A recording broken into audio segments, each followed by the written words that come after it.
ஒரே ஒரு நிமிஷம் நில்லுங்க. இந்த கணவரின் அழுகை உங்க மனச பிழிஞ்சிடும்.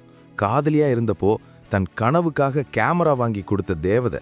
ஆனா இன்னைக்கு அந்த கேமரா இருக்கு, அவங்க இல்ல. ஜீ தமிழின் தமிழா தமிழா நிகழ்ச்சியில நடந்த இதயத்தை நொறுக்கிற சம்பவம் இது.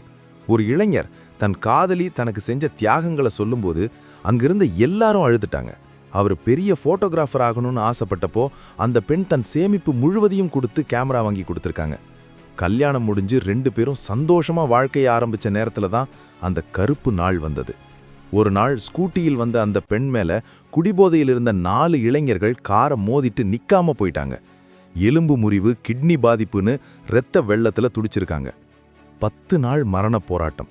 கடைசியா அந்த பொண்ணு கேட்டது பருப்பு சாதம். கணவர் பருப்பு சாதம் செஞ்சுட்டு ஹாஸ்பிட்டல் போறதுக்குள்ள அந்த உயிர் பிரிஞ்சிடுச்சு.